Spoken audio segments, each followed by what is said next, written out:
shumë qartë dhe thuhet që garsoniera ka qenë për një mbështetje deri në 7.000 lek, bëhet 8.350. Apartamenti 1+1 ka qenë 12.000 lek në muaj, bëhet 13.500. Apartamenti 2+1 ishte 15.000, bëhet 15.600. Apartamenti 3+1 mbetet në kuotën që ka qenë 20.000. Pra, në këtë material evidentohet saktë rritja e mbështetjes që jep Bashkia e Korçës për zbatimin e këtij programi, siç është subvencionimi i qiras dhe që vjen kryesisht për familjet me të ardhura shumë të ulta ose pa të ardhura, të cilët kanë aplikuar në sistemin online të strehimit, kanë ngarkuar aty dokumentacionin, është bërë vlerësimi, po kjo më pas i takon materialit tjetër. Tashi, nëse keni pyetje në lidhje me për llogaritjen e qiras mesatare, pse jemi te ky nivel apo si, unë jam e hapur t'ju dëgjoj dhe t'ju jap shpjegimet. Faleminderit.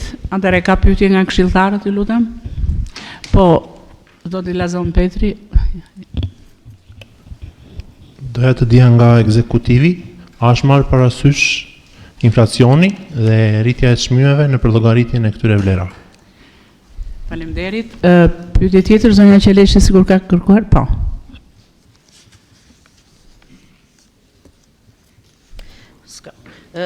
Thjesht desha të dija, në këtë material nuk është vënë kjo kostoja totale një vjeçare e subvencionit për diferencën midis qiras së tregut dhe qiras së përballueshme. Vihet këtu apo vihet në buxhetin që do jetë javës tjetër? Këtu s'kish një vlerë për koston që përballohet ky total të subvencionit. Jo, këtu nuk. Okej, ja 1 minutë lutem. Faleminderit. Ka pyetje tjetër nga këshilltarët? Nëse jo, përgjigje nga Po, Klajdi më falë. Po.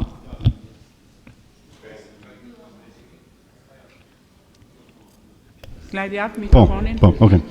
Faleminderit dhe përshëndetje të gjithëve. 2 pyetje të lutem. Shoh që ka rritje. Kjo rritje është e përvitshme dhe në përqindje, kjo rritje është në masën e të paktën inflacionit, si sa dhe zoti Petrit, për këtë kategori të veçantë, pra për qiramarrjen. Dhe pyetja e dytë, shoh që qiraja mesatare ose qiraja maksimale e subvencionueshme është marrë nëpërmjet 10 ofertave. Është mundësia që të kemi një databazë mbase nga institucionit atimeve, nuk e di kush tjetër, që të shikojë qiratë në përgjithësi të gjithë qiratë që janë dhënë në qytetin ose në bashkinë e Korçës dhe për të bërë një mesatare të tyre, jo nëpërmjet ofertave, por nëpërmjet qirave reale që janë zbatuar gjatë këtij viti. Faleminderit. Ka pyetje të tjera? Nëse jo, atëherë përgjigje ju lutem ekzekutivi. Atëherë, unë e saktësova dhe thash që në ligjin për strehimin social, qiraja mesatare është e përcaktuar qartë se si bëhet përllogaritja dhe është në kuptim të pikës 36 të nenit 2, ku thuhet që bëhet mesatarizimi i ofertave të qirave, ku patjetër përfshihet dhe inflacioni, sepse inflacioni nga ajo rrjedh, nga qiraja në tregun e lirë, por që të bëhet indeksim nëpërmjet koeficientit të inflacionit, jo. Kjo në lidhje me a është të konsideruar inflacioni apo jo. Kostoja financiare e këtij ndryshimi të nivelit maksimal të subvencionimit nuk vjen në këtë material, po vjen në një material tjetër ku ne e kemi saktësuar komplet fondin e nevojshëm që duhet për të mbështetur familjet që përfitojnë nga subvencioni. Unë e kam përllogaritur në fakt në përqindje rritjen e qirasë dhe për tipologji të ndryshme kemi rritje të ndryshme. Tek garsoniera e kemi gati 17%, pra që e tejkalon normën e inflacionit. Kemi apartamentin 1+1 që shkon në 13.4%, edhe ky e tejkalon normën e inflacionit dhe apartamenti 2+1 ka një rritje në masën 4%. Pra, llogaritja e këtyre qirave mesatare në vetvete vjen si ndryshim patjetër edhe për shkak të normës së inflacionit, por i referohet tregut dhe kontratave efektive që janë bërë në treg të lirë. Pra këto ofertat, se po kaloj tani tek pyetja e dytë, këto ofertat që kemi konsideruar ne janë të gjitha të dokumentuara me kontrata qiraje, të bëra në tregun e lirë përpara noterit si pronar social. Sepse Qiraja në treg kap edhe vlera të papërballueshme për shumë familje, por ne po flasim për atë kategori që është në nevojë emergjente për strehim dhe në qoftë se një familje ka një përbërje familjare 3 persona, ne i drejtohemi vendimit të Këshillit të Ministrave ku përcaktohet dhe norma e strehimit dhe jemi të detyruar që këtë familje ta mbështesim për shembull për tipologjinë 1+1, ku kemi përcaktuar edhe qiran mesatare. Faleminderit. Diskutime nga këshilltarët? Nëse jo, e hapim procesin e votimit.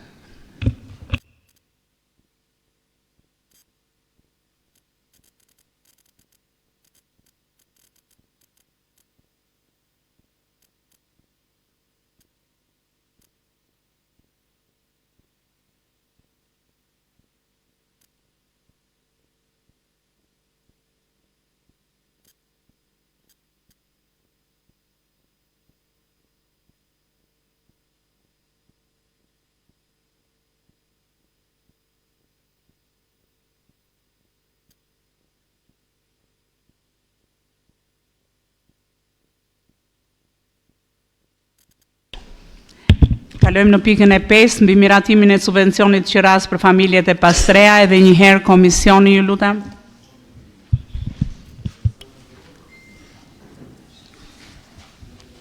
Sipas aplikimeve të bëra në sistemin online në drejtorinë e strehimit, nga vlerësimi i aplikimeve kanë arritur të plotësojnë kushtet e dokumentacionin 25 familje, të cilat do të marrin mbështetje e cila për këtë radhë është një bashkëfinancim me buxhetin e shtetit 50% me 50%. Ky subvencionim do të fillojë menjëherë nga data kur lista e përfituesve të miratohet në Këshillin Bashkiak. Kështu që kërkojmë Këshillit miratimin e këtij materiali sepse që nga shumë pozitive. Faleminderit. Ka pyetje nga këshilltarët, ju lutem? Po, zonja Qeleshi. Është një paragraf këtu, referuar të dhenave të ardhura për frymë për vitin 2024. Tashi, është lapsus, apo dhe këtu kanë nxjerrë stati të dhenat të ardhurat për frymë në atë anketën e nivelit jetestës? Faleminderit. Faleminderit. Pyetje të tjera ka?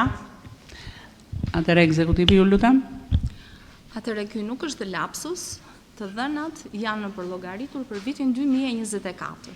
Të vitit 2025 duhet të vinë dhe të aplikohen për gjatë vitit 2026.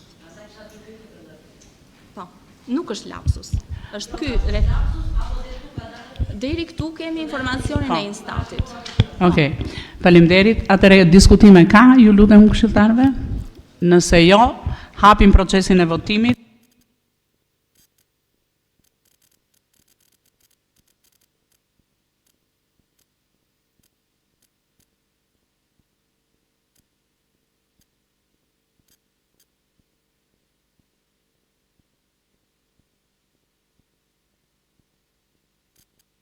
Miratohet, kalojmë në pikën e 6, mbi miratimin e bursave për nxënësit e arsimit mesëm profesional për vitin shkollor 2025-2026 në institucionet arsimore publike.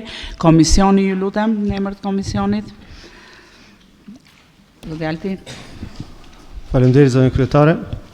Ndërmarrja e shërbimeve mbështetëse të arsimit dhe çerdheve ka dërguar për miratim bursat për nxënësit e shkollave të mesme profesionale publike. Bashkëngjitur ka dërguar dhe numrin e nxënësve që do përfitojnë bursë sipas kritereve. Numri i nxënësve që përfitojnë bursë të plot janë 461 nxënës.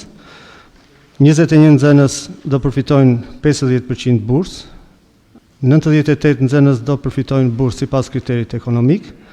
175 nxënës do përfitojnë bursë sipas kriterit jo ekonomik, 2 nxënës për rezultate të arritura, 207 nxënës sipas kriterit të degëve parësore, 103 nxënës do të përfitojnë veshmbathje dhe 17 nxënës do përfitojnë kuotë ushqimore.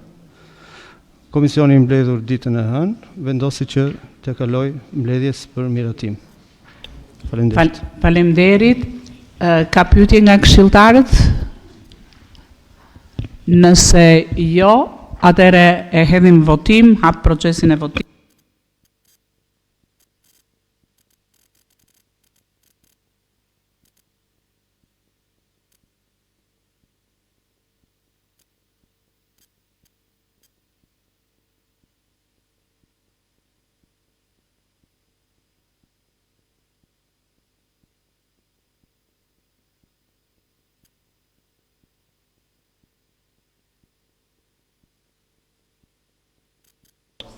Ja, po. 31 vota pro, 0 kundër, 0 abstenim, një këshilltar i bie mos ketë votuar. Kalojmë në pikën e 7 të rendit të ditës. Po, si asamble, sipas kërkesës shoqërisë Qendra Sportive Korçë, për thirrjen e asamblesë përgjithshme të aksionerëve për shqyrtimin e materialeve si më poshtë, për miratimin e buxhetit të shoqërisë Qendra Sportive Korçë. Në emër të komisionit.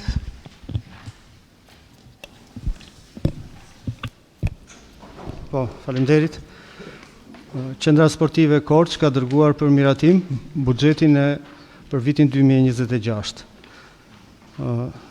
Shuma vjetore do të jetë 97.504.757 lek, nga të cilat kontributi bashkisë do të jetë 91.804.757 lek dhe 5.700.000 do të jenë nga të ardhurat e veta. Qendra Sportive ka detajuar dhe edhe shpenzimet që do të jenë parashikuara për vitin 2026, të cilat kontributi bashkisë për ekipet e futbollit do të jenë në një vlerë 38.666.400 lek, në të cilët janë parashikuar shpenzimet për trajtimin ushqimor të ekipit të parë të futbollit Skënderbeu, si dhe dietat dhe udhëtimet për ekipet zinxhir po të futbollit. Në total janë 138 sportistë që do përfitojnë nga ky fond. Qendra Sportive gjithashtu ka parashikuar një fond prej 18.571.140 lek për pagat, si dhe 3.101.380 lek për kontributin e sigurimit shoqërore. Në total, kjo është për 29 persona të cilët janë punonjës të kësaj qendre. Gjithashtu, janë dhe shpenzimet operative që kapin një vlerë 32.673 milion lek, të cilët ky fond është përfshin ngrohjen e ambienteve, energjinë elektrike dhe shpenzimet të tjera, mirëmbajtje të tjerë. Gjithashtu kanë parashikuar dhe një fond prej 4.170.000 lek për vitin 2026 për investime të ndryshme, të cilat do t'ju duhen për amortizimin e ambienteve dhe terreneve. Komisioni vendosi me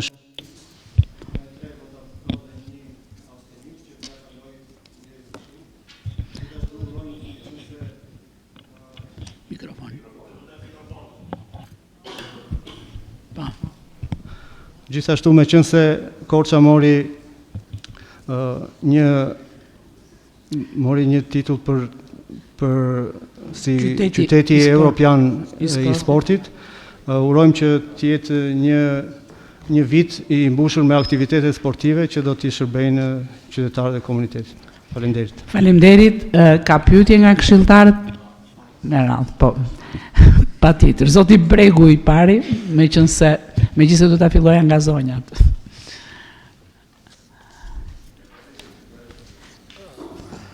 Po, zoti Bregu. Atëre, duke patur parasysh bilancin e paraqitur nga shoqëria aksionere, vëmre që në fillim që pagat, shpërbime, kontribute, sigurime e gjithë tjera shkojnë në vlerën rreth 220.000 euro në vit. Që këtu lind pyetja njëherë, a ja vlen që kjo shoqëri aksionere të ekzistojë në këtë format? Dhe për t'i dhënë përgjigje kësaj pyetje, drejtuesi i shoqërisë duhet na paraqesë një tablo se çfarë aktivitete kryen kjo, cilat janë përfitimet që ka komuniteti, që bashkia të kryejë gjithë investim, sepse kemi parasysh që kjo shoqëri aksionere sjell vetëm 5.700.000 lekë të ardhura, rreth 57.000 euro të ardhura, ndërkohë që shpenzimet totale shkojnë gati 1 milion euro. Pyetja e parë. Se ndoshta lindte nevojshme që kjo shoqëri të ndryshojë formatet, të ristrukturohet dhe të kalojë në një formë tjetër organizimi. Kam fjalën për jo organizimi SHA apo SHPK. Organizimi si strukturë funksionale për detyrat që kryejnë qëllimet dhe gjithë strukturën organizative. E para, besoj kuptohet pyetjen, nëse ka paqartësi mund të më pyesni. E dyta, te kjo qendër sportive nëpërmjet saj kalon në formë kontributesh nga Bashkia Korçë shuma prej rreth 400.000 euro në vit, 38.666.400 lekë. Kontributi i bashkisë për ekipet e futbollit. Dhe kryesisht për ekipet e futbollit, pjesa më e madhe shkon për ekipin profesional të Skënderbeut, i cili është një shoqëri tjetër aksionere, ku Bashkia Korçë është aksioner. Prej rreth 2 vitesh i kemi kërkuar ekzekutivit që të na informojë nëse është aksioner apo jo. Ekzekutivi na është përgjigjur që nuk e dinte. Më pas ka kuptuar nga dokumentacioni i nxjerrë nga QKB-ja nga një këshilltar që qenë ka bashkia aksionere të kjo shoqëri aksionere tek ekipi i futbollit Skënderbeu dhe bashkia nuk e dinte. Dhe në një mbledhje tjetër na ka thënë që i është drejtuar. Të lutem, më fal që po ndërhy, po të lutem, bëni pyetje dhe pastaj kur të diskutoni, filloni dhe bëni diskutim, se kështu të ndani pyetjen çfarë keni dhe pastaj kur të hyni në diskutime vazhdoni dhe bëni diskutim. Po, në sqarim të ndërhyjes tënde po të kujtoj që shtrimi që po i bëj situatës është që pyetja që do bëj të kuptohet nga personat që do t'japin përgjigje. Të lutem, mos aludoni që nuk i kuptojnë, mos aludoni që nuk i kuptojnë, bëni pyetje se të lutem se ka shumë këshilltarë. Pa shpjeguar situatën, personat do përgjigje nuk e dinë që ta kuptojnë. Po e kuptojnë, mos e keni shtruar disa herë. Po. Të lutem. Unë po e bëj pyetje në mënyrë të detajuar. Të lutem, pak më racionale në shtrimin e pyetjeve, zoti Bregu, të lutem. Vazhdoni me pyetje tjetër. Duke qenë se bashkia na tha, kryetari i bashkisë personalisht tu në mbledhje na ka thënë që është drejtuar me shkresë aksionerit mazhoritar të ekipit të futbollit Skënderbeu, për informacion dhe ende nuk na ka dhënë përgjigje. Kjo është një prononcim i kryetarit të bashkisë të para 7-8 muajve. Duam të dimë, a ka erdhur ky informacion? Okej, pyetje tjetër. Pjesa tjetër është që kjo shumë që kalon për ekipet e futbollit Skënderbeu, meqense bashkia është aksionere tek ky ekip, duhet që të mos shkojë në formë dhurate nëpërmjet qendrës sportive, por të shkojë në formë kontributi, investimi brenda shoqërisë aksionere të futbollit Skënderbeu dhe jo brenda kësaj shoqërie. Ky është sugjerimi juaj, pyetja për ekzekutim, se ky është sugjerim. Ju sugjeroni të mos kaloj kështu, po të kaloj kështu. Tani ky është sugjerim dhe bëni kur të diskutoni, të lutem. Bëni pyetje. Po ta kuptova, po të lutem, mos vazhdoni bëni komente dhe diskutoni përsëri mbi pyetjen që ju e ndërtoni vetë. Të lutem. Se zgjatemi kohë sepse t'ju japim kohë dhe këshilltarët e tjerë të bëjnë pyetje. Pastaj kur t'ju japim fjalën për diskutim, shtrojni të gjitha çfarë keni në mendje. A e kuptova pyetjen apo do pyetje tjetër? Unë e kuptova pyetjen dhe ata që ti i drejtohesh e kuptuan. Atë zoti Petri ka kërkuar fjalën. Alketa, do ta marrësh fjalën.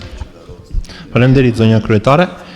Pyetjet e mia kanë të bëjnë në lidhje me një analizë krahasuese që e gjej të munguar në ky raport. Pra është e mundur që zotërinjtë e nderuar të ekzekutivit të na thonë nga vjet në si vjet si jemi, sepse këtu na janë përmendur zerat për pagat e trajtimit ushqimor, është i njëjtë nga vjet me si vjet. Kjo shumë.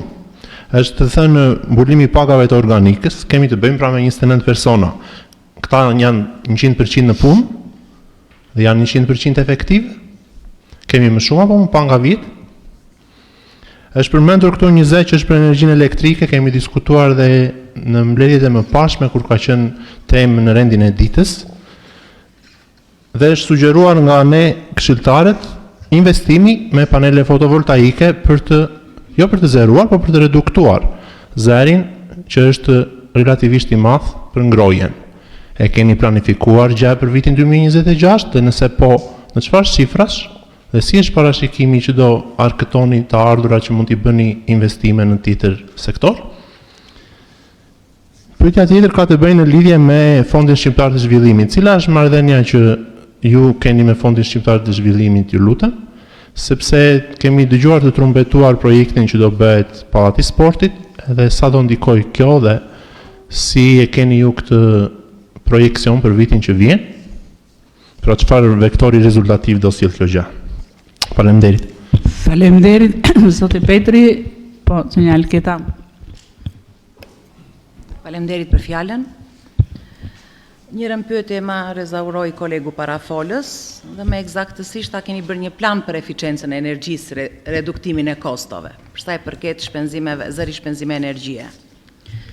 Pyetja tjetër ka të bëjë me investimet, të cilat kapin një vlerën 4.1 milion 4.17. A ka një projekt të detajuar për secilin investim? Buxheti në total, po e them në përqindje, përfshin një kontribut nga bashkia në 4% dhe të ardhurat e veta vetëm 6%. Për sa i përket impaktit publik, kemi ndonjë statistik sa qytetarë përfitojnë nga këto shpenzime dhe a kemi rezultate, një matje të rezultateve sportive dhe sociale, pra statistika? Faleminderit.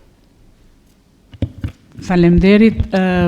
Në fakt do doja që këshilltarët gjatë fjalës së tyre kur flasin me shifra, ne flasim gjithnjë me lek, nuk flasim me euro. Dhe të jeni çik të kujdesshëm kur unë nuk gëzura emra, po tash të jemi të kujdesshëm kur flasim me shifra. Pyetje tjetër, po zoti Doris Osmani.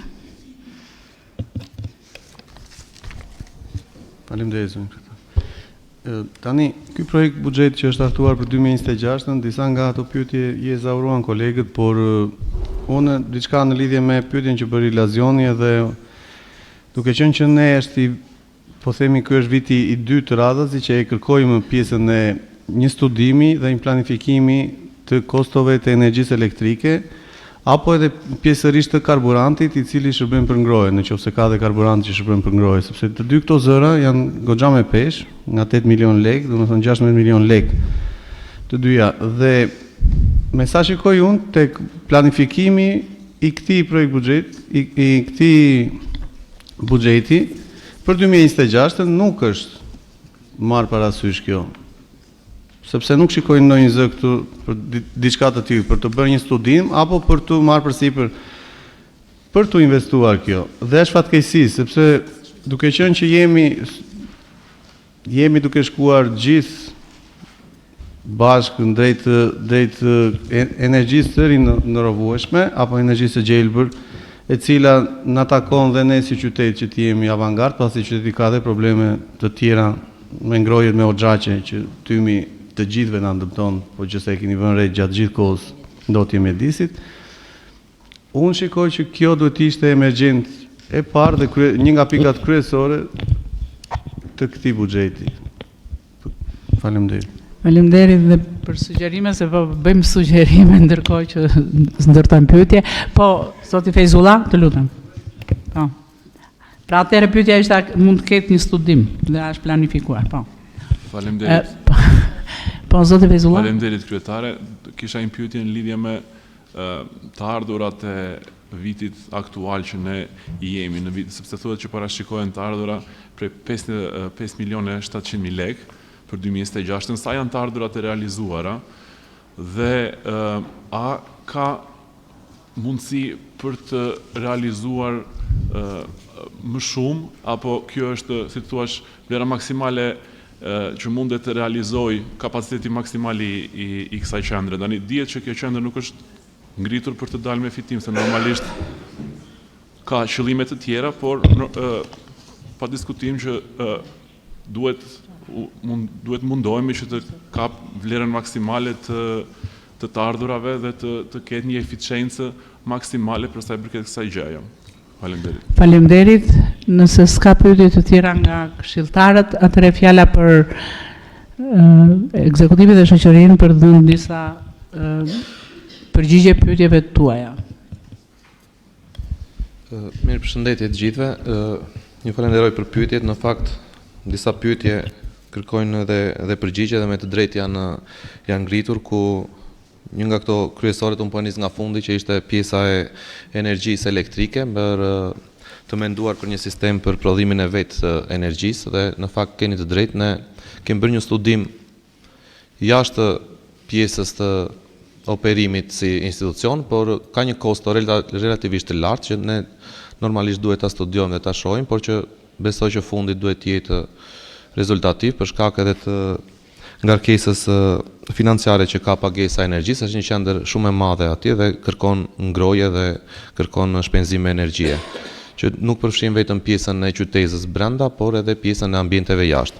Tani nëse ja vlen apo jo të ekzistojë qendra, mbase e kam kuptuar drejt apo mënyra si funksionon qendra, që në fillimet shoqëria që në fillimet u ngrit nga zoti Bregu kjo pyetje, duhet të jetë me këtë strukturë apo duhet ndryshuar struktura?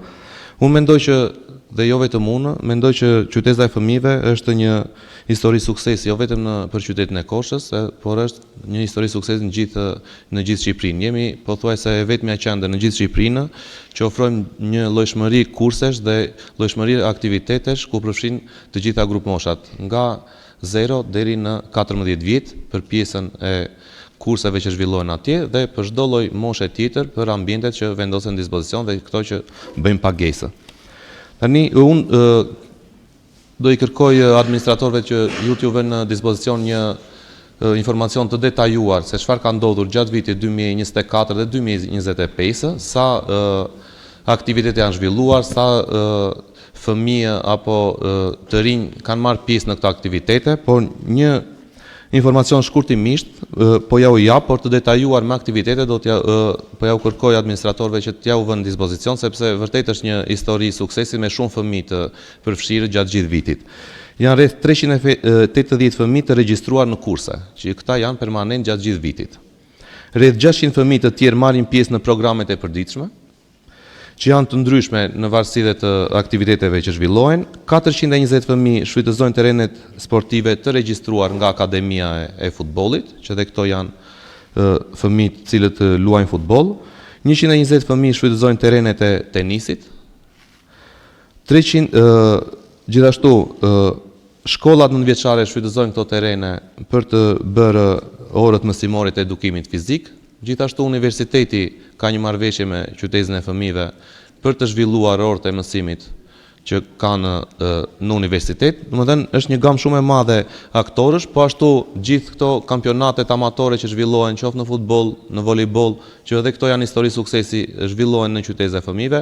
Mendoj që është një nga institucionet apo shahat më rezultative të paktën në llojin e aktiviteteve dhe të njerëzve që përfshin.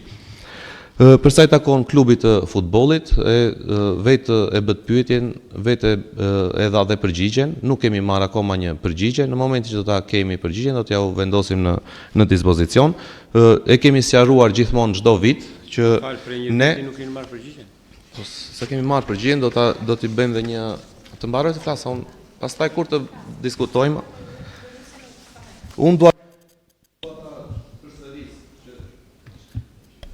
e kemi përsëritur gjithmonë, ne kontributin që japim si bashki dhe që miratoni ju për klubin e futbollit janë të ndara në 2 zëra, siç është shpjeguar dhe në material. Një shkon për dietat e ekipeve, jo vetëm ekipit të parë, por dhe ekipeve të moshave të akademisë, për lëvizjet që bëjnë ato dhe aktivitete sportive që kanë jashtë Korçë, dhe një është kontributi në formën e trajtimit ushqimor në vlerën 57.500 lekë për 30 sportistët të cilët vinë të federuar çdo vit. Dhe këto pagesa kalojnë pagesa individuale në llogaritë e gjithë secilit, sipas kontratës që kanë bërë me klubin dhe kontratës që bëjnë me qendrën sportive. Pyetje tjetër. Mase administratorët i kanë mbajtur shënime dhe ti diskutojnë në detaje për këtë pjesë. Atëre, faleminderit, zotës kryetar, fjala për zotin Qirinxhi. Faleminderit zonja kryetar.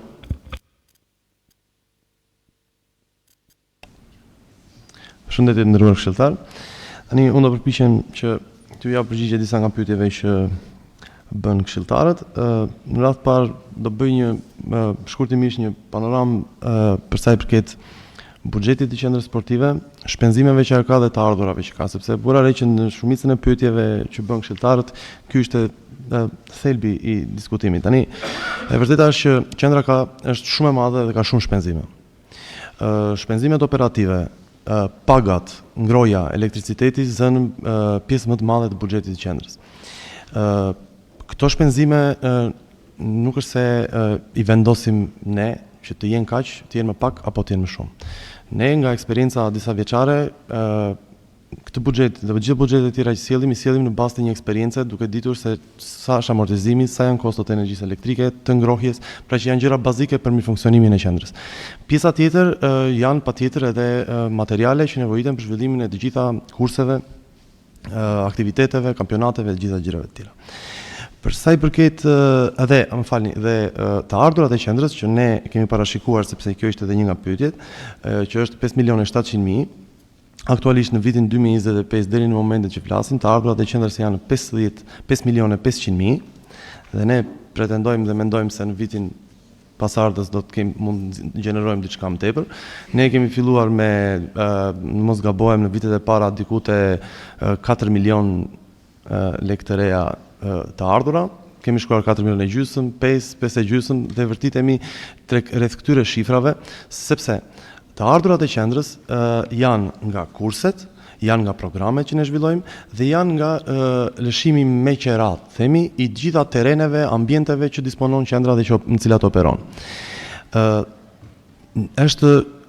Tarifat me të cilat neve operojmë janë të përcaktuara me Këshill Bashkiak dhe realisht janë shumë minimale, pa tjetër që janë në shërbim të komunitetit për të mos rënduar asnjë prind, asnjë gjysh, asnjë familje që të mund të sjellë fëmijët dhe të marrë një shërbim të qytetëve e fëmijëve.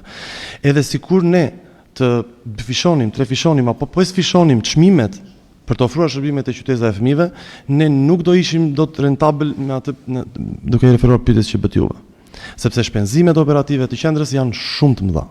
Është qendër shumë e madhe, ka hapësirë shumë të madhe, ka numër punonjësi shumë të madh dhe gjithë pastaj pjesa tjetër operimit vet ka kosto shumë të lartë.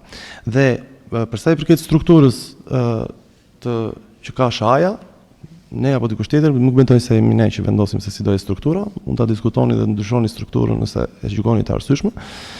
Për sa i përket kontributit të ekipeve të futbollit, edhe kjo nuk është një pyetje që më takon mua as të jap zgjidhje dhe as të përgjigjem. Për sa i përket pagave dhe numrit punonjësve, numri punonjësve ka qenë 26 në vitin kësi vjet dhe vitin 2024, është shtuar me 3 punonjës, meqense u vendos që qendra rinore të jetë pjesë e organikës të qendrës sportive, patjetër ne shtuam numrin e punonjësve me 3, një nga cilët është aktualisht në punë dhe është duke u zhvilluar dhe një konkurs për të marrë dhe një tjetër punonjës së shpejti. Kjo është situata e pagave dhe numrit punonjësve. Për sa i përket energjisë elektrike, që në vitin e parë që na keni bërë një kërkesë për të patur një informacion nëse ne mund të instalonim panele diellore dhe për të mbuluar energjinë elektrike edhe ngrohjen, sepse janë dy gjëra të ndryshme. Në mbledhjen e radhës të buxhetit kur kemi erdhur, unë në mënyrë personale kontaktova me një kompani, më bën një projekt dhe më dha një kosto për të mbuluar energjinë elektrike. Kosta e të cilës, dhe këtu nuk po hyj në shifra sepse nuk e kam para raportin, shkonte plus minus tek 300.000 euro, 300 milion lekë, për të mbuluar vetëm shpenzimet e energjisë elektrike të qendrës. Nëse ne do të kërkonim që të mbulonim edhe ngrohjen, pra të mos ngroheshim më me gaz, por të shfrytëzonim energjinë e paneleve diellore, mendoj që kjo shifër do të dyfishojë në vlera të përafërta. Pra, nëse ne mendojmë që të shmangim këto shpenzime, atëherë do na duhet që të bëjmë një investim prej diku te 600 milion lek të vjetra, 60 milion lek të reja. Dhe nëse Këshilli e gjykon që ne ta sjellim edhe si material, edhe me projekt për ta bërë, nëse ju e jeni dakord dhe ne si qendër e sjellim, ju e miratoni me atë fond, patjetër që ne kemi mundësi ta zhvillojmë. Por kostoja kur e kemi diskutuar ka qenë e lartë dhe unë nuk mund të futem në buxhet, them unë si qendër dhe ne si administrator kemi vendosur që të bëjmë një investim 600.000 euro për të ulur kostot e energjisë elektrike dhe ngrohjes. Por gjithsesi nëse e gjykoni të arsyeshme që ne të sjellim një projekt dhe një material që juve ta vendosni ta aprovoni se jo, ndoshta e bëjmë. Okej, miratimin e dini ju. Për sa i përket një pyetje mbi Fondin Shqiptar të Zhvillimit. Ne nuk kemi rikonstruksioni i Pallatit Sportit me qendrën sportive nuk kanë asnjë lidhje me njëra tjetrën, as ekonomike, dhe nuk kemi asnjë kontakt dhe nuk përfitojmë asgjë nga Fondi Shqiptar i Zhvillimit në këtë aspekt. Ta do të sqarova. Dikush pyeti për statistika dhe kush përfiton, duke mos dashur të bjem përsëritje me fjalën e kryetarit që numëroi një sërte, ka dhe shumë të tjera, por ndoshta unë nuk i kam gjitha t'ja u jap, sepse ne zhvillojmë kampionate, mirëpresim ekipe, mirëpresim organizata, mirëpresim aktivitete jo vetëm nga qyteti, po dhe nga jashtë, që zhvillohen gjatë një viti, të planifikuara dhe të paplanifikuara. Dhe po t'i referojmë një numri përfituesish unik, mendoj që janë shumë, janë mbi 1500 njerëz që marrin të paktën një shërbim tek qendra sportive dhe qytetësa e fëmijëve, dhe mund të jenë edhe më shumë se kaq. Por statistikë me numër eksakt është pak e vështirë sepse unë mund të them që brenda një kampionati amator të voleybollit vinë dhe marrin pjesë me qindra sportistë dhe sportdashës, por nuk e di sa do të jetë saktë nëse unë ja u jap si shifër këtë gjë. Nuk e di nëse ka një pyetje tjetër ose harrova diçka për dikë. Faleminderit. Zoti Qerin. Atëre hapim fjalën për diskutime. Kush e do fjalën për të diskutuar? Zoti Devis Osmani, ju lutem. Faleminderit. Tani për ta vazhduar një çika pjesën e diskutimit për menaxhimin e energjisë elektrike. Unë e vlerësoj pjesën që ju e keni bërë, qoftë edhe privatisht, qoftë edhe si institucion, dhe mendoj që edhe ju duke qenë që jeni ose e keni marrë një ofertë, merrin detajuar dhe e sillni në Këshill për të parë pastaj për të vendosur Këshilli, për të votuar që është pro apo kundër, sepse do parë edhe pjesa e buxhetit edhe pjesa sepse kosto është e lartë. Gjithsesi, unë mendoj që me një përllogaritje modeste nga ana ime si ekonomist i fushës, mendoj që ju me këtë investim paraprak që thonë 600.000 euro, duke futur këtu brenda edhe interesa ndoshta bankare, më shumë se 4 vjet nuk do i duhet të shlyeni këtë 16 milionshin që harxhoni. Po unë mendoj që mund të gjeni dhe oferta dhe më të lira, se nuk e di fuqinë që mendoni ju. Unë mendoj diku në 700 kW mund ta keni të mjaftueshme për ta mbuluar, megjithatë këta e dinë ekspertët, nuk mund të hyj në këtë detaj. Me thash me pak informacion që unë kam, po ju jap një detaj dhe duke qenë që ndoshta pas 4 vjetësh qendra, sepse qendra është e vlerësuar nga të gjithë ne qytetarët të majtë të djathta, pa ata pa parti, është unë e vlerësoj si e dur për qytetin, ka probleme edhe ajo si të gjithë institucionet, mundoni që ti ulni dhe të kemi sa më pak edhe të shtohen aktivitetet do i gjejmë mirë, sepse qyteti ka nevojë për fëmijë, ka nevojë për të rinj, ka nevojë për të gjithë ne. Por që me një investim të tillë, unë mendoj që ju pas 4 vitet ikin shpejt, ashtu siç ikën këto propozimet tona, është mbledhja e tretë që mendoj e kemi duke diskutuar këtë aspekt investimi, ikin dhe 4 vjet të tjera dhe pas 4 vjetësh ajo ngelet e qytetit, ngelet e institucionit, ngelet atyre fëmijëve që t'ju shërbej. Faleminderit. Faleminderit, kush e do fjalën për Po, okay. Putojmë për pjesën e energjisë. Zoti Osmani, kjo pjesa e energjisë është vërtet shumë sensitive edhe në anën ekonomike, edhe të institucionit, po dhe jo vetëm të qendrës sportive, po dhe të disa institucioneve që kemi ne këtu në bashki. Kohët e fundit është miratuar një ndryshim në pjesën e matjes së kilovatëve. Do të thënë, në qoftë se bëheshin rakordimet çdo muaj dhe sa zhoje, sepse konsumi i energjisë nuk është çdo muaj i njëjtë. Dhe ti në momentin që vendose prandaj është vonuar kjo pjesa sepse ne nuk na dilte nga ana ekonomike për ta bërë. Në qoftë se konsumoje X kilovat këtë muaj dhe gjithë pjesën që do prodhoje, pjesa tjetër të ikte në thonjza kot.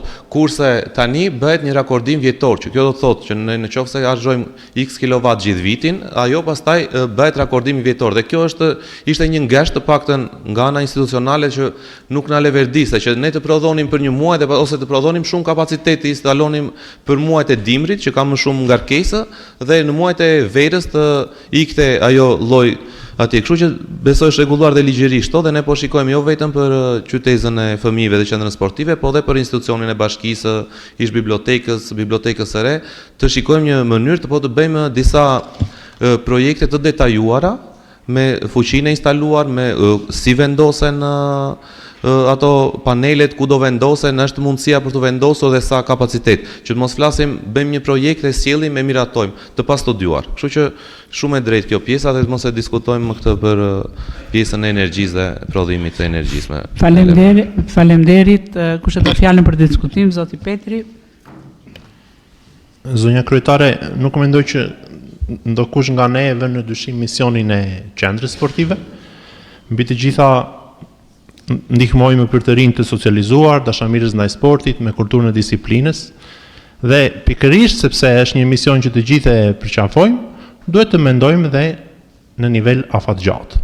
Dhe energjia elektrike është ajo, apo shpenzimet për ngrohjen dhe për energjinë elektrike, është ajo themraja e akilit që duhet të na bëjë të gjithëve të jemi krijues, inovative dhe të bashkëpunojmë në këtë drejtim. Unë nga aq sa di nga sektori privat, që ne kemi bërë instalim të tillë, kthimi i investimit është bërë në 3.2 vjet. Dhe edhe unë e vlerësoj atë që tha Luisi, në të njëjtën kohë legjislacioni po shkon drejt asaj që të jetë favorizues për kësi investimesh, sikundërse ka edhe mënyra me bateri, që ti sot ke diell, nesër e ke kohë të vrentur, ruhet në bateri dhe e shfrytëzon. Pra, për mua është një shumë që duket e madhe kur e shikon në buxhet vjetor, por duke parë që ka kthim të investimit edhe dobi, duhet parë me syrinë e një investimi afatgjatë që ka vlerë. Faleminderit. Dhe do sugjeroja gjithashtu që zyra e projekteve pranë bashkisë të shikojë mundësinë për aplikime për thirrjet evropiane, dhe ju duhet të punoni ngushtësisht me ta, sepse është në agjendën e Bashkimit Evropian, Komisioni i Evropës her pas here bën thirrje, ngrin agjenda, ekonomi qarkulluese, dhe ne si qytet dhe si bashki kemi dëshmuar që jemi taksavagues të rregull dhe perceptimi është pozitiv ndaj nesh, kështu që mendoj që do ta konsideronin me pozitivitet një aplikim. Pra, edhe nëse janë mundësit financiare, mund të kemi ndihmë nga jashtë. Kjo është ideja. Faleminderit. Faleminderit, dhe patjetër që kush nuk do donte që po të kenë thirrjet këto objektiva, patjetër që bashkitë janë të parat apo dhe Këshilli i Qarkut që aplikojnë me fondet e Bashkimit Evropian. Faleminderit. Ka këshilltar tjetër që do të thonë zoti Breku, po. Atëherë, duke patur parasysh përgjigjet e marra nga ekzekutivi,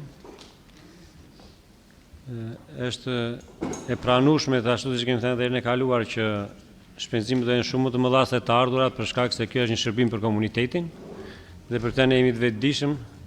Këtë e kemi diskutuar edhe në buxhetin e vitit të kaluar. Por është e papranueshme duke patur parasysh faktin që siç e theksuam më parë, bashkia është aksionere tek një shoqëri tjetër aksionere, ekipi futbollit Skënderbeu.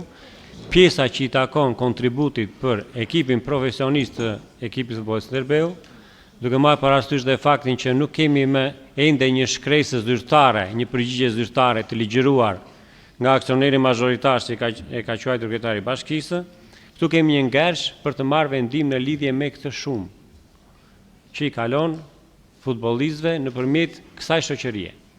Pra, ajo shumë duhet të qartësohet nëse duhet të kalojë nëpërmjet sa shoqërie apo nëpërmjet shoqërisë e ekipit futbollit Skënderbeu dhe të mos konsiderohet si një dhuratë për aksionerin mazhoritar, sepse në këtë formë ajo kalon si një dhuratë për aksionerin mazhoritar dhe ky është një shpërdorim i taksave të taksapaguesve korçar. Për këtë arsye deklaroj votën time kundër këtij buxheti. Faleminderit. Ka dikush tjetër diçka? Po zonja Qeleshi? Dy fjalë do thosha unë në lidhje me materialin, sepse pyetje teknike i zauruam në komision. Është një vlerë e konsiderueshme 97.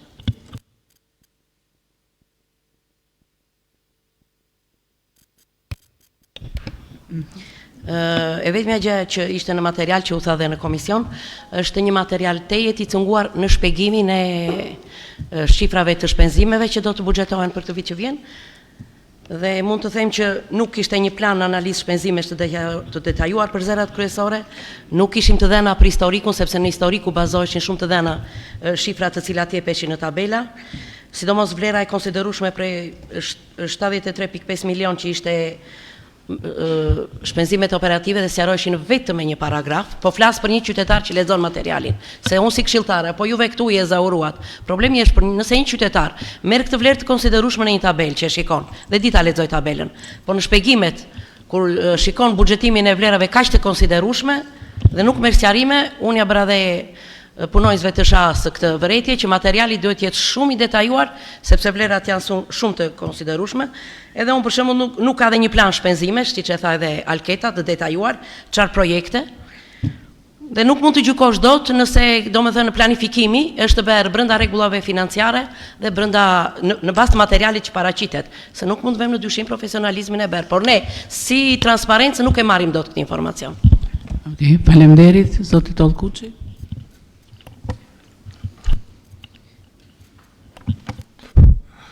Po, përshëndetje, faleminderit zonja kryetare, të nderuar koleg. Ne kemi diskutuar dhe në mbledhjen e komisionit të ekonomisë dhe financave pjesën e buxhetit të vitit 2026 të qendrës sportive Korç. Tani kemi disa vite që e diskutojmë të pjesë si këshilltar të këtij këshilli bashkiak. Sigurisht që e përmendëm dhe këshilltarët e tjerë paraforcit që ku kemi diskutuar që kjo shoqëri nuk është krijuar për të qenë fitimprurse, por për krijuar një shërbim. Zerat kryesor të kësaj janë 3-4 zera, të cilët janë bërë transparent nga ana e nëpunësve të kësaj shoqërie, të cilët janë, themi, paga, energji, ngrohje gaz dhe pjesa e pagave që kalojnë për trajtim ushqimor për ekipin e parë të ekipit futbollit Skënderbeu. Realisht edhe unë jam dakord me atë pjesë të parafolusit dhe që u diskutua pjesa e energjisë, është një sfidë, jo vetëm për qendrën sportive, por për çdo institucion faktikisht, orientimi drejt energjisë të pastër dhe pa kosta, thjesht është çështja e investimit fillestar, e cila është shumë e lartë prizë vërtetës. Të gjithë do të donim që të kishim investime të kësaj natyre, jo vetëm atje, por në gjitha institucionet dhe pse jo dhe në pjesën e bizneseve, por është pjesa e kostës së lartë investimit e përkrahë dhe mendimin e parafolësit zotit Petri, që mund të aplikohet edhe tek thirrjet që bën Bashkimi Evropian, pse jo, në kushtet që flasim pasi kjo nuk është bërë e mundur. Shoqëria dhe bashkia mund ta shohin këtë në pjesën në vitin në vazhdim për vitet e tjera ushtrimore. Kështu që absolutisht për gjithë ato benefite që ka kjo shoqëri dhe unë personalisht bashkë me një pjesë dërmuese të komisionit, po dhe këshilltarët jemi të bindur në ato shifra që ka sjellë shoqëria, ju ftojmë që ta votoni këtë buxhet. Faleminderit.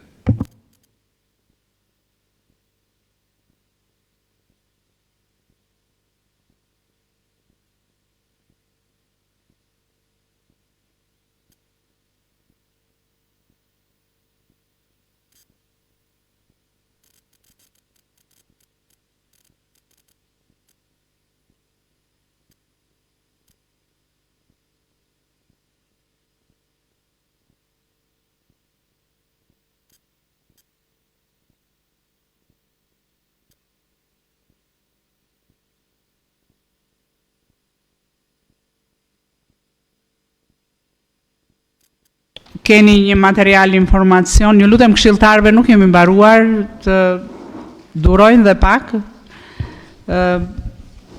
Keni një material informacion përsëri nga qendra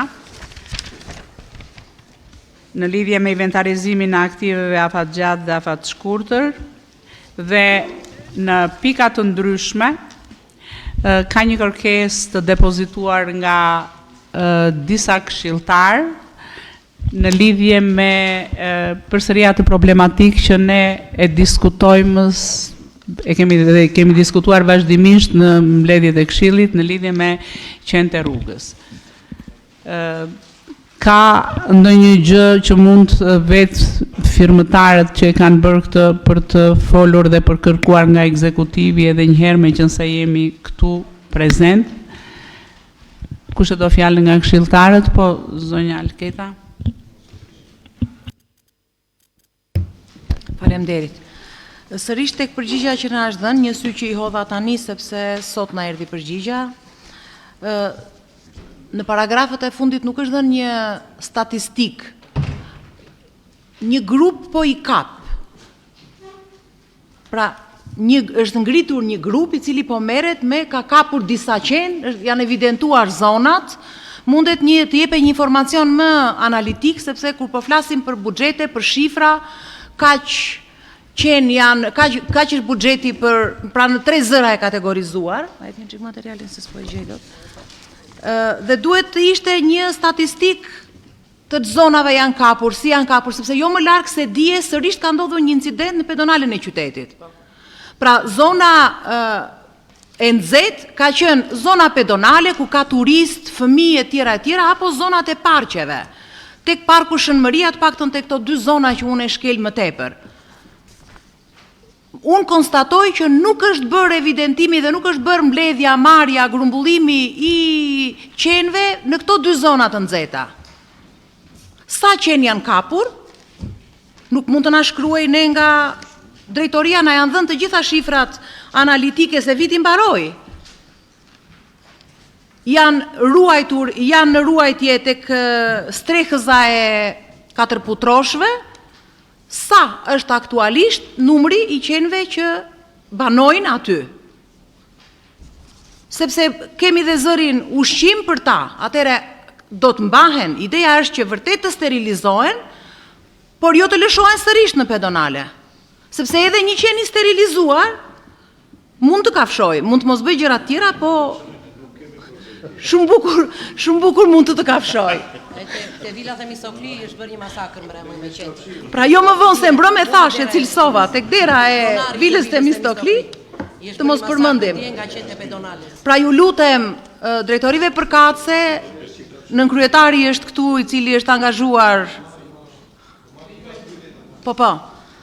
Dhe ju tha në spital që je i disa ti sot që vjen për këtë punë, kur vajti bërit etanozin. Pra, ne nuk kemi ngritur iden që thjesht të sterilizohen, por këto kafshët të strehohen aty, të ushqehen aty, të ruhen aty, të hapet një thirrje për birësim, pse jo, të jetë stres edhe për të bëhen fushata për të birësuar, nëse do të ketë të tillë.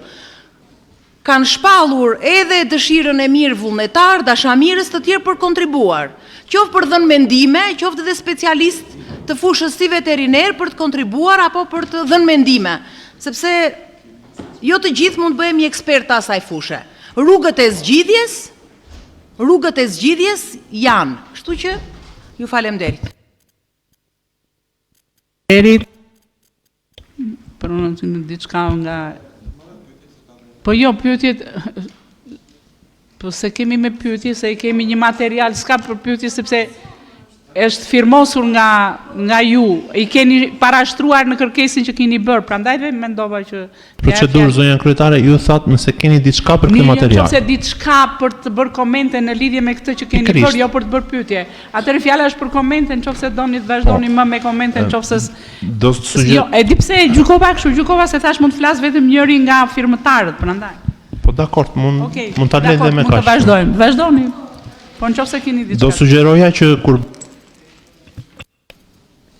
do sugjeroja që kur bëhet kërkesa nga një grup këshilltarësh të paraqitet edhe kolegët e tjerë materiali i kërkesës, sepse është vënë përpara kolegëve përgjigjja mbi kërkesën, pas është vënë kërkesa, apo jo, Eva, jam gabim? Për procedurë ishte kjo. E dyta,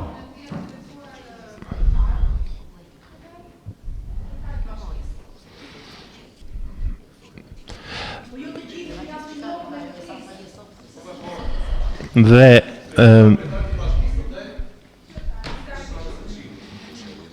sido qoftë, te kjo shkresë që na keni dorëzuar sot, te ky material që keni dorëzuar sot, bëhet një rezume kronologjike, po në thel, po ta shtrydhësh të gjithën është sikur fshihesh me VKB, me VKM, me ligje në një gjethe fiku për të thënë që nuk kemi bërë gjë. Faleminderit.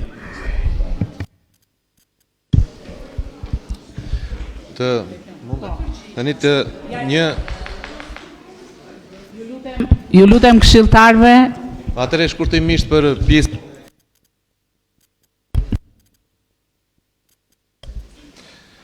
Shkurtimisht për pjesën e kërkesës që kanë drejtuar një pjesë e këshilltarëve të Këshillit Bashkiak në lidhje me shqetësimin e qenëve Endacak, një shqetësim që qëndron prej disa kohësh në qytetin e Korçës, edhe e para njëri informacionin e keni kërkuar në mbledhjen e radhës së Këshillit Bashkiak dhe u ka ardhur sot që është sot mbledhja e Këshillit Bashkiak, zonja këshilltare, dhe po, e keni kërkuar sot se thatë na erdhi sot. Sot e keni kërkuar në mbledhjen e radhës së Këshillit Bashkiak dhe u kemi dorëzuar. Unë jam më njohur me kërkesën dhe me shpjegimet që ka bërë ndërmarrja përkatëse me procedurat që kanë ndodhur deri tani për pjesën e fondit që siç ishte dhe pika e parë e kërkesës tuaj që çfarë është bërë me vlerën, edhe besoj që është shumë i detajuar edhe me ndarjen e zerave edhe me fondin dhe me atë. Ndërkohë që keni kërkuar plan strategjik përkatëse për menaxhimin e kafshëve dhe përsëri ndërmarrja përkatëse u ka dhënë një informacion se si është procedura deri më sot. Është e vërtetë, është ngritur një grup pune i cili është i përber nga punonjës të ndërmarrjes së shërbimeve publike, nga Policia Bashkiake, nga veterineri që kemi ne në institucionin e bashkisë të ndërmarrjes së shërbimeve publike, e cila momentalisht po bën kapjen e qenëve Endacakë në disa zona të qytetit. Kryesisht del në darkë, ora 9:30, ka pasur vështirësi në fakt sepse në këto orë qenët nuk i gjenden qenët në atë, është periudhë që fshihen ata dhe mbase duhet të ndrojnë orarin për të kapur, por për shkak të sigurisë që ka ajo që duhet të ketë pushka pneumatike, e cila bën edhe anestezinë e qenit për ta vendosur në gjumë, është një proces që ky është procesi më i vështirë për mendimin tim, po dhe të ekspertëve që janë të si?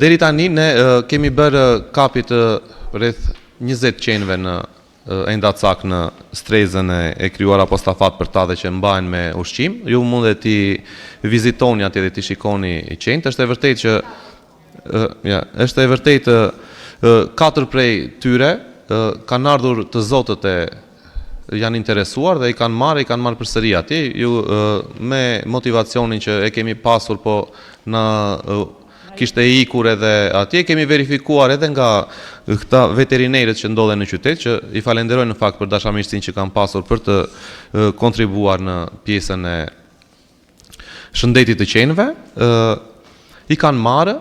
Pasi kemi kontaktuar dhe me veterinerët që i kanë qenë të sterilizuar, të vaksinuar dhe janë qenë që janë me persona të dedikuar që e kishin të tyre, 4 raste.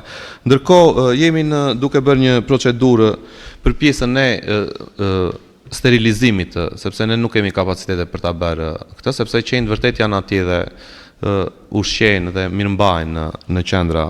Ati ju ftoj dhe njerë të bëni një vizit, ju bashkë me shoqatat që kanë ngritur shqetësime se ku po shkojnë qenët, ku po i çonë bashkia qenët, janë të alarmuar, dhe ju bëj një thirrje publike të vinë dhe të na bashkohen në këtë nismë, me qenë se është kaq sensitive dhe vërtet është sensitive, po dhe këto shoqatat kanë kaq ndjeshmëri ndaj qenëve Endacak, të vinë të na bashkohen, të na ndihmojnë dhe në mënyrë të përbashkët të bëjmë më të mirën për rastet e këtyre qenëve endacak. Dhe pse jo, të fillojmë dhe me pjesën e adoptimit të gjithë njerëzve që janë të interesuar dhe janë kafshët dashës dhe duan që të kenë një 4 putrosh në shtëpinë e tyre. Kështu që ky është pak a shumë rezumeja që kemi bërë deri tani. Sapo ka nisur procesi i kapjes, do filloj shumë shpejt dhe sterilizimi dhe procesi ushqimit është dhe vazhdon. Ju bëj dhe juve këshilltarëve. Po janë atje me përjashtim. Po pra në tani një pjesë, domethënë ne kemi shumë raste në për lagje që ankohen njerëzit për qentë, ndërkohë ankohen disa njerëz të tjerë që mos na hiqnin qenë se ne i ushqejmë vetë këta dhe nuk janë të egër dhe nuk janë të ka pasur 4 raste në këto kohë që ne kemi dalë dhe po pra i mban në shtëpi, kishte lëshuar nga shtëpia, ishte rastisur që ne me punonjësit e kishin kapur, u alarmuan edhe siç u alarmuan dhe organizatat që po bën masakër bashkia, po i ngort qenjtë dhe po i bën, erdhën 4 zonja atje, edhe e pam dhe reagimin e qenit që e njinte dhe të gjitha dhe u çuditën në fakt për pjesën e mirëmbajtjes se nuk e mendonin që ne i mirëmbanim qenë më mirë se sa ata qentë që i mirëmbajnë në jashtë shtëpisë së tyre. Kështu që dhe njërë, kush është interesuar me kontaktet që kini dhe ju si këshilltar dhe me shqetësimin që kini, të na bashkoheni kësaj fushate për të marrë njëre mirë fund kjo pjesa e qenëve ndacak në përrug, sepse vërtet po bën shumë problematikë për pjesën e asaj në procedurat e prokurimit, se unë kam dhe të detajuar çfarë janë vlerë, është edhe një test që në gjuhën shqip thuhet test leishmanioze, që me detyrim të paktën nga gjithë ekspertët që kemi pyetur, në qoftë se qeni del me i sëmur me këtë pozitiv me këtë atje, duhet të eliminohet edhe këta nuk e bëm ne si bashki, po e bën një ekspert veteriner i cili është do kontraktohet në kush do e marrë procedurën, do kontraktohet, duhet ta bëjmë me ata. Gjithashtu edhe sipas ligjit qenë të cilët shfaqin agresivitet, siç janë dhe rastet që ka qenë që ne nuk i kemi të identifikuar, por vini lëshojnë njerëz nga fshatrat apo nga qytetet e tjera dhe ndodhen në qytetin e Korçës, pas verifikimit dhe aprovimit të veterinerit, ne po bëjmë një kartel dhe kemi bërë një kartel të detajuar për çdo qenë, ku në çfarë date kapet, çfarë ngjyre ka, moshën afërsisht të qenëve që vendosin veterinerët, në cila zonë është kapur, numri i matrikullimit, data kur është kapur edhe kur është bërë sterilizimi, vaksinimi apo testi. Të gjitha këto janë procedura të cilat po i ndjekim tani. Ju ftoj të gjithëve të na bashkoheni sepse është shumë e vështirë procesi i kapjes të qenëve. Shumë i vështirë procesi i kapjes. Këta kafshë dashësi dhe organizata dhe këto është shumë e vështirë. Ajo është vërtet është një pushkë profesionale, e bler prej vitesh nga ne që e përdorin gjitha këto bashkitë edhe europiane. Ajo është prokuruar vetëm materiale, se si pushke kemi marrë më përpara. Kemi marrë materialet që ka agen, ka pjesën e ilaçit që futet brenda, ka domethënë bomblat e oksigjenit që ushtrojnë presionin për të ka pajisje. Që funksionon pushka. Falim. Ai qëllon e merr atë mjekimin ai në qeni, po do të paktën, ja më fal, edhe një si proces për t'u sqaruar, në momentin që gjuhet qeni me pjesën e anestezisë, për informacion me qenë se deshit të detajuar, do 4 në varësi të qenit, 4 dhe në 5 minuta që ai të bëj efektin. Dhe ato 4-5 minuta ne me punonjësit e ndjekim qenin në çdo skutë që futet në sepse ai ndjen një dhimbje kur i shkon gjilpera atje dhe pastaj fillon edhe ecën, trembet në moment edhe duhet të qetësohet avash avash derisa ne të bëjmë procesin që ai të mos ketë më të bjerë në anestezi. Kështu që faleminderit, edhe diçka tjetër përpara se t'ja fjalët, ja, zoti Bregu, do doja që t'ju rikujtoja që të merrni Eva ka sjell tu relacionin e projekt buxhetit, ta keni edhe të printuar dhe doja të kujtoja edhe diçka tjetër, ditën e hënë në datën 22 ne presim këshilltar të Këshillit Bashkiak të Mallakastrës. Do doja që këshilltarët, është ditë e hënë, do doja që këshilltarët unë e di në përditshmërinë tuaj që keni punë dhe mund të gjeni një moment të shkëputeni në orën 11 është lënë, 10:30, 11, në 10.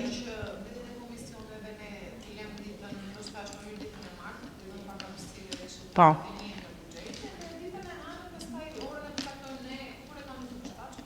Do t'ju shkruaj në grup që ta kemi dhe mirë është që t'i respektojmë, sepse kështu duam të na respektojnë edhe ne kur shkojmë në vizitat tona studimore.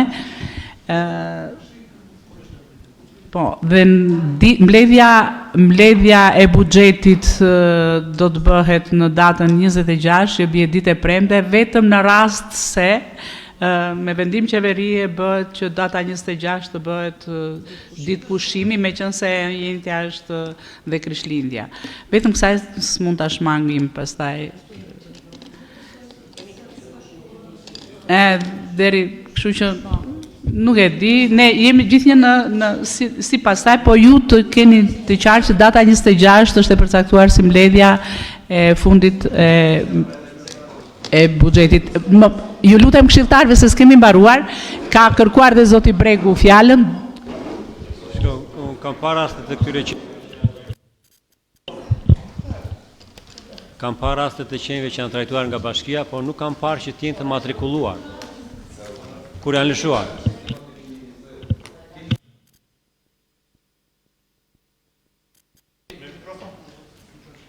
Me thënë, në material nuk e di e ke apo jo materialin, ju kemi shpeguar që ne kemi bërë kapjen e qenve dhe jemi në proces kontraktimi të një veterineri të specializuar i cili do bëjë dhe sterilizimin, vaksinimin, sterilizimin dhe matrikullimin e qenve. Po ju... Kemi veteriner, po jo të specializuar për të bërë sterilizimin e... Altita të lutem. Tani, në momentin që këta qenë janë trajtuar dhe janë lëshuar, ku e dini ju që... Nuk kemi lëshuar në qenë. Janë lëshuar? Po tash unë po dhe unë ti raste që janë marrë, janë trajtuar dhe janë lëshuar. Dhe janë pa matrikull. Jo, s'ka shanse. Tani, ne për para... Kjo është pyetja, kur i lëshoni, i matrikulloni që t'jeni në kontrol? Tani për kronologji, ne 2 vite rjesht kemi bërë procedurë sterilizimi, kapje, sterilizimi, matrikullimi dhe lëshimi të qenve, para se të kishim qendrën e saj. Vinte një kompani, bënte si pas fondit që miratonim rreth 9 milion lek të vjetra, për 100 qenë apo 150 qenër. Ai i kapte, kurse për të fushat ne nuk kemi lëshuar asnjë qenë deri tani. Jo, janë lëshuar. Po nuk janë lëshuar. 400 të thash. 400 që kanë ardhur të Zotrit. Një ishte në Bashta në Shërm, po ka ardhur i Zoti e ka kërkuar. Një ishte në lagjen 14, 2 ishin në lagje, po. Justifikimi